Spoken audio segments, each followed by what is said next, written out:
Thank you so much. It is truly a great honor and pleasure to be here.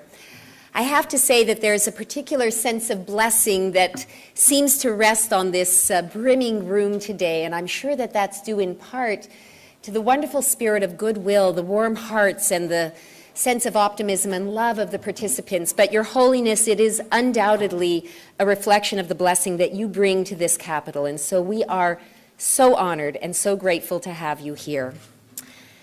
Speaking for all my USERF colleagues, and I want to recognize my very distinguished colleague, Aziza Al-Hibri, who serves with me on USERF, I am delighted to join members of Congress, His Holiness, and our gracious Ahmadiyya hosts here in our nation's capital.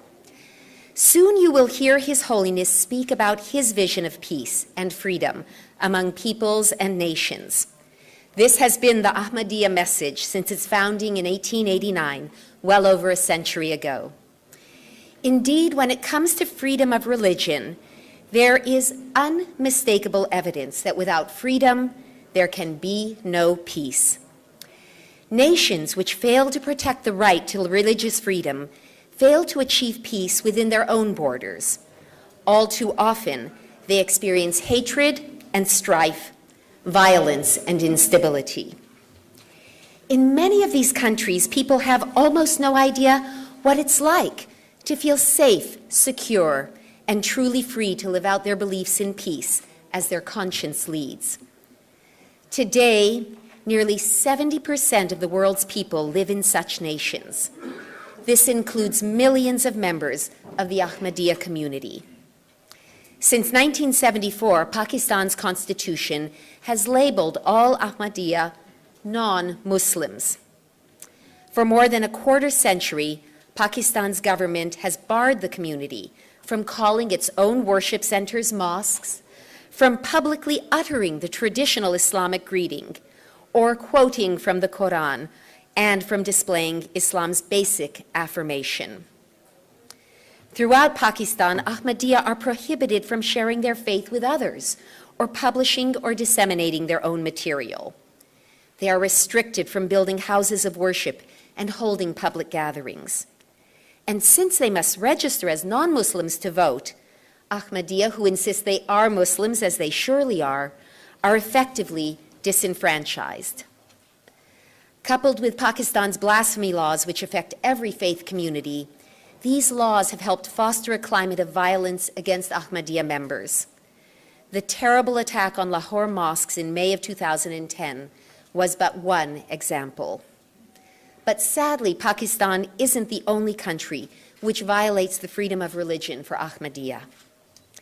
In Indonesia, since June of 2008, the government has seriously limited Ahmadiyya activity to private worship and prohibited members from telling others about their faith. Since that time, at least 50 Ahmadiyya mosques have been vandalized and 36 mosques and meeting places shut down. In parts of East and West Java and elsewhere, extremists pressure local officials to close places of worship or ban Ahmadiyya activity altogether. In Saudi Arabia, Ahmadiyya members have been deported for their beliefs. In Egypt, they have been charged under its blasphemy laws. In 2010, I'm proud to say that USERF's intervention helped a number of members leave Egypt for safety abroad. Now let's be clear. The message of the Ahmadiyya community is a positive call for world harmony and liberty. It points beyond today's sufferings to tomorrow's hopes and dreams.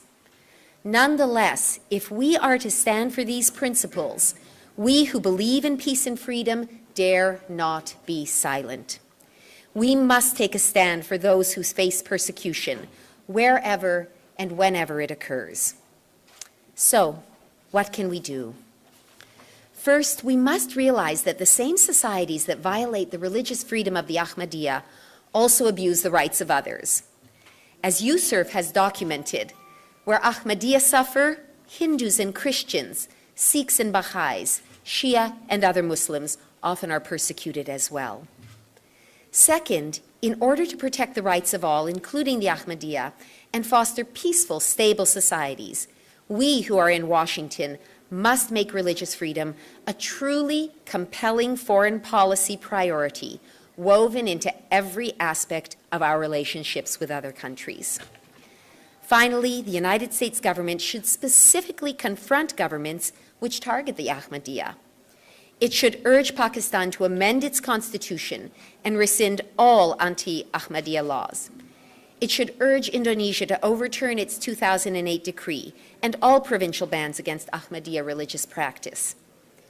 It should press both governments to investigate acts of violence thoroughly and prosecute perpetrators vigorously.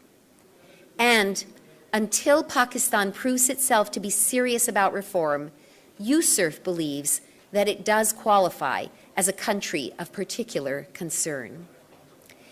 Speaking for the U.S. Commission on International Religious Freedom, let me conclude by saying that we will continue to stand for the right of people everywhere to think as they please, believe or not believe as they wish, peacefully practice their beliefs, and express them publicly without fear or intimidation.